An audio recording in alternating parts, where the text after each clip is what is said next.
क्या आपने कभी गौर किया है, हर रोज नहीं पर कभी कभी रात के ठीक 3 बजे से 5 बजे के बीच आपकी नींद अचानक से खुल जाती है। कोई आवाज नहीं होती, कोई वजह नहीं होती, लेकिन दिन में एक अजीब सी हलचल होती है। अगर हाँ, तो यह कोई मामूली बात नहीं है। यह संकेत है कि ब्रह्मांड खुद आपसे बात करना चाहता है। ब्रह्म मुहूर्त का रहस्य क्या है? हिंदू धर्म में, हिंदू शास्त्रों में कहा गया है कि रात्रि का अंतिम प्रहर यानी कि सुबह 3 से 5 के बीच का समय ब्रह्म मुहूर्त कहलाता है। यह समय स्वयं ब्रह्मा, विष्णु, महेश की शक्ति से भरपूर होता है। देवता इस समय पृथ्वी के सूक्ष्म स्तर पर सक्रिय रहते हैं। जो आत्मा जागृत होती है वह इस दिव्य ऊर्जा से सीधा संपर्क बना लेती है। इसी समय ऋषि मुनि साधना करते थे, योगी ध्यान लगाते थे और संत प्रभु से संवाद करते थे। अगर आपकी नींद इस समय खुलती है तो समझ जाइए कि आपकी आत्मा आपको बुला रही है। उठो, अब समय है कुछ बड़ा करने का, कुछ अलग करने का। दोस्तों, ब्रह्मांड के संकेत कैसे आपको पता चलता है? अगर आप सोच रहे होंगे कि आखिर क्यों हर बार 3 से 4 के बीच हमारी आँख खुल जाती है, तो सुनिए दोस्तों, हर व्यक्ति की आत्मा का एक ऊर्जा स्तर होता है। जब वह बढ़ने लगता है तो ब्रह्मांड आपकी चेतना को हल्के हल्के जगाने लगता है। कभी कभी आपकी जिंदगी में बदलाव आने वाला होता है, नई दिशा, नया अवसर या फिर कोई नया कर्म का फल आपको मिलने वाला होता है और इससे पहले ब्रह्मांड आपको तैयार करता है। अगर इस समय आपकी आँख खुलती है तो आप केवल जागे नहीं हैं, बल्कि आपको जगाया गया है। क्या करें जब 3 से 5 के बीच में हमारी नींद खुले? तो बहुत से लोग रहते हैं जिनका यह सवाल रहता है कि हमारी आँख 3 से 5 के बीच में खुल जाती है, लेकिन हम उठते नहीं हैं, बेड पे ही इधर से उधर करवट बदलते रहते हैं, कोशिश करते रहते हैं कि हमें वापस नींद आ जाए। या फिर कुछ लोग ऐसे होते हैं जो फ़ोन में अपना समय व्यतीत करते हैं, 1-1.5 घंटे फ़ोन चलाकर फिर वो पुनः सो जाते हैं या फिर उसके बाद वो उठकर अपने काम धंधे में लग जाते हैं। तो दोस्तों, चलिए मैं आपको बताती हूँ कि अगर आपकी 3 से 5 बजे के बीच में नींद खुल जाए तो आपको क्या करना चाहिए। तो दोस्तों, अब सवाल आता है, जब ऐसा हो तो हम क्या करें? चलिए जानते हैं। सबसे पहले फ़ोन मत उठाइए। जो आप सबसे बड़ी गलती करते हैं वह यही गलती होती है कि हम अपने हाथ में आँख खुली नहीं उससे पहले ही फ़ोन ले लेते हैं। ऐसा आपको नहीं करना है। आपको अपने फ़ोन से दूरी बनाए रखनी है। उठते ही, आँख खुलते ही आपको फ़ोन हाथ में नहीं उठाना है। कोई सोच विचार या फिर चिंता भी मत करिए। आपको ना तो किसी बात से कोई सोच विचार करनी है, ना ही किसी प्रकार की आपको चिंता करनी है। ऐसा आपको बिल्कुल भी सुबह उठते ही नहीं करना है। 3 से 5 के बीच में तो बिल्कुल भी नहीं करना है। शांति से अपनी आंखें बंद कीजिए और गहरी सांस लेकर ओम का जाप कीजिए। जी हाँ दोस्तों, जब आप उठ चुके हैं 3 से 5 के बीच में ब्रह्म मुहूर्त में, तो हल्के से आपको आपकी आँखों को हल्का सा बंद करना है और आपको गहरी सांस लेनी है। जैसे आप अनुलोम विलोम करते हैं वैसे ही आपको गहरी सांस लेकर ओम का जाप करना है। ओम नमः शिवाय, ओम ह्रीं क्लीं महालक्ष्मी नमः। या फिर बस एक ही भावना, हे प्रभु मैं तैयार हूँ आपके संकेत को सुनने के लिए। आप मुझे जो संकेत देना चाहते हैं मैं अब उसके लिए बिल्कुल तैयार हूँ।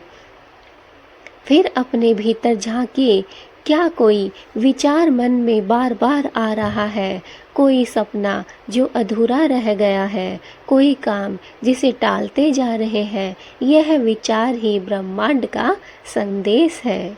जी हाँ दोस्तों, हमारी ज़िंदगी में हमारा एक सपना ज़रूर होता है, चाहे वह छोटा हो या बड़ा हो, चाहे वह पूर्ण हुआ हो या फिर अपूर्ण रहा हो, लेकिन हमने कभी कुछ सपना ज़रूर देखा है। बस उसी सपने की अब बारी है उसके साकार होने की। ब्रह्मांड हमें संदेश देता है कि आपका कुछ सपना अधूरा रह गया है। जो सपना, जो काम आप वर्षों से टालते आ रहे हैं, वो अभी अधूरा है। अपने मन में झांकना है, मन में विचार करना है कि वो कौन सा कार्य है जो आज तक आप नहीं कर पाए हैं या नहीं कर सकते हैं, नहीं किया है आपने, वो कार्य कौन सा है। दोस्तों, इसका वैज्ञानिक दृष्टिकोण भी है। चलिए मैं आपको वैज्ञानिक दृष्टिकोण की नज़र से बताती हूँ। तो दोस्तों, अब इसे केवल धार्मिक ही नहीं, ऊर्जात्मक और वैज्ञानिक दृष्टि से भी समझिए। रात के 3 से 5 बजे के बीच हमारा माइंड सबसे अधिक एक्टिव होता है। इस समय हमारा शरीर विश्राम में होता है, परंतु आत्मा जागती है। अगर आपकी ऊर्जा बहुत तेज है या आपका मन किसी आध्यात्मिक लक्ष्य की ओर बढ़ रहा है, तो ब्रह्मांड इस ऊर्जा को महसूस कर आपको जगाता है ताकि आप ध्यान, प्रार्थना या आत्मचिंतन करें। तो दोस्तों, यही है इसका वैज्ञानिक दृष्टिकोण। वैज्ञानिक दृष्टिकोण की तरफ से अगर हम देखें तो हमें पता चलता है कि इस समय हमारा जो दिमाग है वह बहुत ज़्यादा एक्टिव रहता है। हमारा शरीर जरूर विश्राम करता है, लेकिन हमारी आत्मा जागती रहती है। तो दोस्तों, इसका अर्थ सिर्फ यही है कि अगर आपका कोई लक्ष्य है, आपका कोई कार्य है जो वर्षों से अधूरा पड़ा हुआ है, अब समय आ गया है उसके पूरे करने की, तो जागिए, उठिए और अपने उस कार्य को पूर्ण कीजिए। अब दोस्तों, आपको कौन कौन सी गलतियां नहीं करनी है। इस समय आप टीवी, मोबाइल, सोशल मीडिया देखने लगते हैं तो यह सबसे बुरा कर रहे हैं, सबसे ज़्यादा गलत कार्य कर रहे हैं। आपको सुबह उठते ही टीवी, मोबाइल और सोशल मीडिया से दूर रहना है। तो समझिए आपने वह दिव्य बुलावा खो दिया है। जी हाँ दोस्तों, अगर आप ऐसा करते हैं, आप फ़ोन देखते हैं, मोबाइल देखते हैं, टीवी देखते हैं या कुछ भी सोशल मीडिया देखते हैं, तो यह आपके लिए खतरनाक हो सकता है। आपका जो बुलावा है, जो मौका है, वो आप गवा देते हैं। यह ऐसा है जैसे कोई देवदूत दरवाजे पर दस्तक दे और आप दरवाज़ा खोलने की जगह पर्दे खींच ले। इसलिए जब भी 3 से 5 के बीच नींद खुले तो ध्यान, जप या फिर मौन में स्वयं बिताए। समझ गए दोस्तों, आपको क्या करना है कि जिस भी इंसान की नींद 3 से 5 के बीच में खुल रही है, उसे उठते ही ध्यान करना है, जप करना है या फिर मौन रहकर अपने समय को व्यतीत करना है। अब चलिए बात करते हैं ब्रह्म मुहूर्त का लाभ हमें कैसे और क्या क्या प्राप्त होता है। तो दोस्तों, जो व्यक्ति रोज इस समय उठकर प्रार्थना करता है, उसका चेहरा तेजस्वी हो जाता है। आप यकीन नहीं करेंगे दोस्तों, हम ज़्यादातर महिलाएं बहुत से प्रोडक्ट यूज करते हैं, ब्यूटी प्रोडक्ट, कि हमारे चेहरे पर चमक आए, हमारा फेस सुंदर दिखे। लेकिन दोस्तों, अगर आप नेचुरल ब्यूटी चाहते हैं तो बस आप 3 से 5 के बीच में कुछ समय के लिए उठकर उस समय प्रार्थना करके देखिए, पूजा करके देखिए, ध्यान करके देखिए। आपका जो चेहरा है वह इतना तेजस्वी हो जाएगा कि उसकी तरफ कोई देख भी नहीं पाएगा। बहुत चमकीला आपका फेस हो जाएगा। उसके कर्म सुधरते हैं, निर्णय स्पष्ट होते हैं और धीरे धीरे जीवन में देवीय कृपा उतरने लगती है। तो दोस्तों, इससे हमें बहुत से लाभ प्राप्त होते हैं। सबसे पहला जो लाभ है वह तो यही है कि अगर हम इस समय उठकर प्रार्थना करते हैं तो हमारा चेहरा चमकने लगता है, तेजस्वी हो जाता है। एक तेज हमारे चेहरे में स्वयं को, दूसरों को, सबको महसूस होने लगती है। और दूसरा है कि हमारे कर्मों में सुधार होता है, हमारे जो भी निर्णय है, कार्य हैं, वो स्पष्ट होते हैं और धीरे धीरे हमारे जीवन में देवी कृपा भी उतरने लगती है। माँ दुर्गा, शिव जी, विष्णु सभी की ऊर्जा इस समय धरती पर प्रबल होती है, इसलिए इसे सृष्टि का सबसे पवित्र समय कहा गया है। तो अगली बार जब भी आपकी आँख 3 से 5 के बीच में खुले तो डरिए मत, ये कोई संयोग नहीं है, ये ईश्वरीय संवाद की शुरुआत है।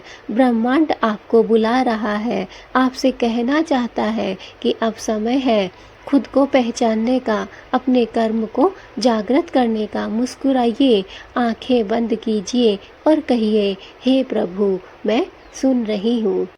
क्या आपने कभी सुना है कि दिन के 4 से 5 बजे का समय आपकी किस्मत बदल सकता है? जी हाँ मित्रों, ये वही समय है जिसे हमारे ऋषि मुनियों ने अमृत बेला कहा है।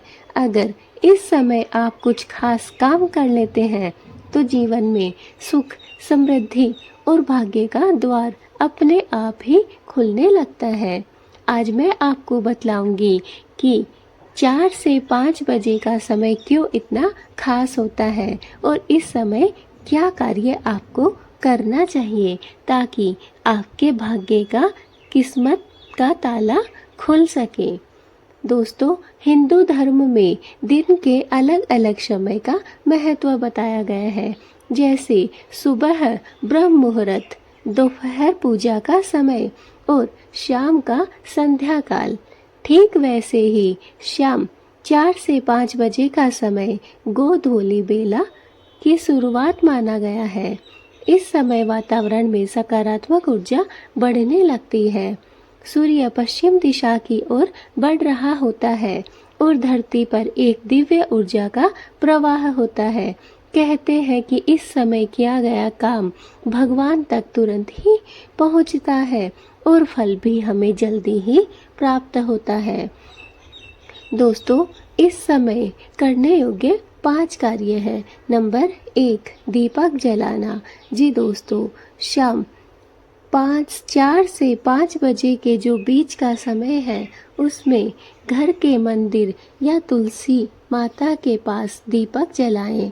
यह दीपक घर की नकारात्मक ऊर्जा को खत्म करता है और लक्ष्मी जी का वास भी कराता है। ऐसा करने वालों को धन धान्य और खुशहाली की कमी कभी भी नहीं रहती है। नंबर 2, मंत्र जाप और प्रार्थना। इस समय भगवान का नाम लेने से उसका असर कई गुना ज़्यादा बढ़ जाता है। आप ओम नमः शिवाय, ओम श्री महालक्ष्मी नमः या फिर राम नाम का जाप भी कर सकते हैं। यह जाप आपकी किस्मत की रुकावटें दूर कर सकता है। नंबर 3, दान पुण्य का संकल्प। अगर आप इस समय किसी जरूरतमंद को भोजन या फिर अन्नदान का संकल्प लेते हैं तो यह बहुत ही शुभ फल देता है। धर्म ग्रंथों में लिखा गया है कि इस समय किया गया दान कई जन्मों का पुण्य दिला देता है। नंबर 4, तुलसी माता की आरती। तुलसी के पौधे के सामने दीपक रखकर आरती अवश्य करें। तुलसी माता विष्णु भगवान की प्रिय होती है और इस आरती से घर में सुख और शांति आती है। सकारात्मक सोच और संकल्प। इस समय बैठकर अपने जीवन के लिए सकारात्मक संकल्प लें, जैसे मुझे जीवन में सफलता मिलेगी, मेरे परिवार में हमेशा सुख शांति रहेगी। ब्रह्मांड की ऊर्जा आपके संकल्प को शक्ति प्रदान करती है। दोस्तों, अगर आप ये 5 कार्य शाम के 4 से 5 के समय या फिर सुबह के 4 से 5 के समय में ये कार्य, पांचों ही कार्य या इनमें से कुछ कार्य अगर आप करते हैं तो यकीन मानिए कुछ ही समय में आपका भाग्य परिवर्तित हो जाता है। आपके बंद किस्मत के ताला खुलने लग जाता है और धीरे धीरे आप ऊंचाइयों को प्राप्त करते हैं। आपको वो सब प्राप्त हो जाता है जिसकी आपको चाह है। बस आपको सुबह 4 से 5 के समय और शाम को 4 से 5 के समय आपको ये कार्य करने हैं। नंबर 1 दीपक जलाना है। नंबर 2 मंत्र जाप और प्रार्थना करनी है। नंबर 3 दान पुण्य करने का आपको संकल्प लेना है। नंबर 4 तुलसी माता की आरती करनी है। और नंबर 5 सकारात्मक सोच रखनी है और संकल्प लेना है। दोस्तों, ये 5 कार्य अगर आप अपने जीवन में रोज सुबह और शाम के 4 से 5 के बीच में करने लग जाते हैं तो वो दिन दूर नहीं होगा जिस दिन आपके सारे सपने आपके सामने होंगे, आपके कदमों में होंगे। दोस्तों, इस समय आपको कुछ सावधानियां भी रखनी है। इस समय गाली गलौज या फिर झगड़ा बिल्कुल भी नहीं करना है। सुबह 4 से 5 का समय और शाम को 4 से 5 का समय बहुत ही महत्वपूर्ण होता है। इस समय हमें कभी भी किसी के साथ ना झगड़ा करना चाहिए और ना ही कभी किसी के साथ गाली गलौज करनी चाहिए। इस समय नींद में या आलस्य में न रहें, वरना शुभ ऊर्जा का लाभ आपको प्राप्त नहीं होगा। दोस्तों, मैं जानती हूँ कि सुबह 4 से 5 के समय और शाम को 4 से 5 के समय बहुत से लोगों का नींद का समय होता है। सभी लोग आलस्य में डूबे रहते हैं, लेकिन आपको ऐसा नहीं करना है। इस समय तक आपको अपनी आँखों को अच्छे से खोल लेना है। आपको उठ जाना है और आलस्य का त्याग करना है ताकि दोस्तों आपको शुभ ऊर्जा प्राप्त हो सके। खाने पीने में मांस, शराब जैसी चीज़ों से बचना चाहिए। इस समय कभी भी दोस्तों सुबह और शाम के 4 से 5 के बीच का जो समय है, इस समय हमें भूलकर भी मांस मदिरा का सेवन नहीं करना चाहिए। हमेशा इस समय घर को साफ सुथरा और शांत रखें। दोस्तों, यह वही समय है जिस समय हम अपने घर की सफाई कर सकते हैं। इस समय हमें हमेशा अपने घर को साफ सुथरा रखना चाहिए। सुबह 4 से 5 के बीच और शाम को 4 से 5 के बीच अगर आपका घर साफ सुथरा मिलता है तो वहाँ पर सुख, शांति और समृद्धि आती है। तो मित्रों, जीवन में भाग्य तभी साथ देता है जब हम सही समय पर सही कर्म करते हैं। 4 से 5 बजे का यह 1 घंटा बहुत ही पवित्र समय है। अगर आप रोज इस समय दीपक जलाकर, भगवान का नाम लेकर और सकारात्मक सोच के साथ दिन का समापन करेंगे तो देखना किस्मत आपके कदम चूमेगी।